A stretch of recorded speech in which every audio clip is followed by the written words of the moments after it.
मजरूह हो जिससे अजीमत की हकीकत, मुझे उस शौखी गुफ्तार पे तनकीद का हक है। मुअज़्ज़ज़ उलमा इकराम, हाज़रीन मजलिस और हकीम मिल्लत रहमतुल्लाह के परवानों, बिलखुसूस कायदे मोहतरम सरदार मोहम्मद यूसुफ साहब, साबिक वफाकी वजीर, और मौलाना अब्दुल मजीद हज़ारवी साहब, मुफ्ती गुलामुल्लाह साहब, और जितने भी उलमा स्टेज पर और महफिल में मौजूद हैं, सबको यहां बडग्राम आने पर वेलकम, खुश आमदीद कहता हूं और खराज तहसीन पेश करता हूं कि आपने अपनी गुनो गुन मसरूफियात को छोड़कर आप यहां हमारे पास आए और उस मर्द मुजाहिद के मिशन को, उस हकीम मिल्लत जो कि खत्म नबुव्वत का असल हीरो और असल मुजाहिद था, उसको खराज तहसीन पेश करने के लिए आप हमारे पास तशरीफ लाए। हमारे बुजुर्गों को, हमारे नौजवानों को और हमारे बच्चों को, हमारे उलमाए किराम को उनकी कारनामों से और उनके गुफ्तार से, उनके अंदाज से यहां हमें सिखाया आपने। उलमाए किराम ने हकीम मिल्लत पे बात कर ली है।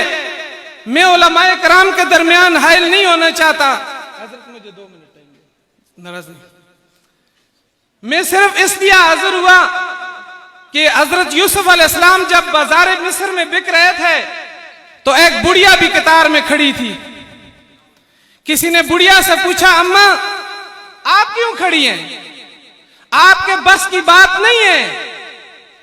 यूसुफ अलैहिस्सलाम को खरीदना आपके बस की बात नहीं। बुढ़िया ने कहा, मुझे पता है, लेकिन मैं इसलिए खड़ी हूं ताकि क़यामत के दिन यूसुफ के खरीदारों में मेरा नाम आ जाए।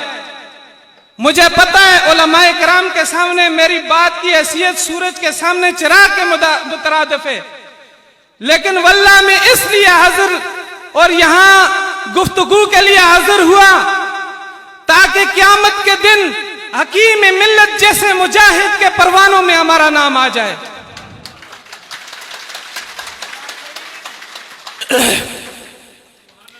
यकीनन मैं जुर्रतमंद लोगों से मुखातब हूं। यकीनन मैं उन लोगों से मुखातब हूं जिन्होंने मां का दूध पिया है। मैं उन लोगों से मुखातब हूं जो किसी दौर के अंदर जुल्म और बर्बरियत से डरे नहीं, झुके नहीं। क्यों? इनके पीछे हकीम मिल्लत का हाथ था।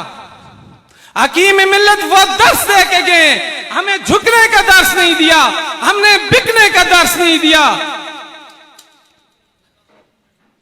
मैं इन लोगों से मुखातब हूं जो खुद ना किसी के गुलाम थे, ना रहेंगे इंशाअल्लाह। मैं आपको एक मिसाल देता चलूं,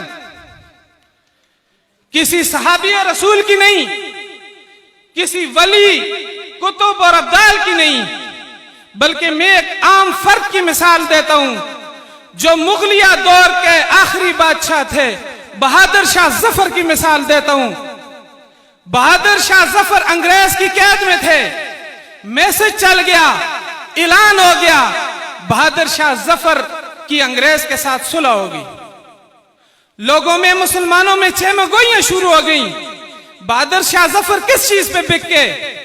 बहादुर शाह जफर ने पैसे ले लिए, बहादुर शाह जफर बादशाह के चक्कर में बिक गए। क्या हुआ?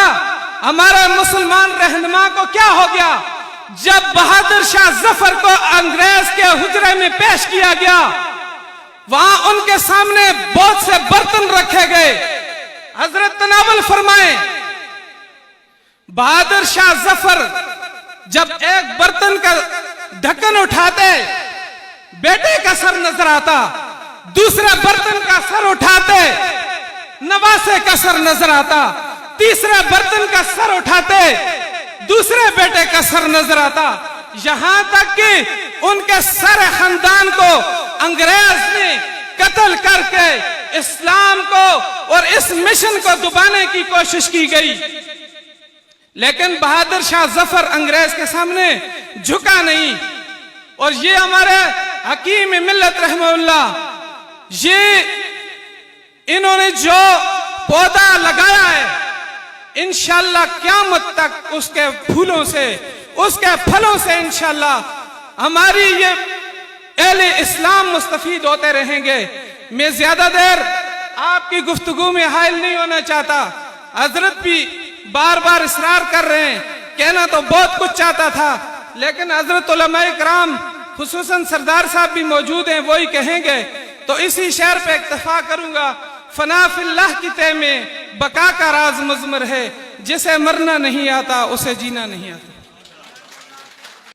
गुज्जर कौम की गोजरी ज़बान में तारीखी और मालूमाती वीडियोस देखने वास्ते यूट्यूब पर गुज्जर वर्ल्ड गोजरी चैनल जरूर सब्सक्राइब करो।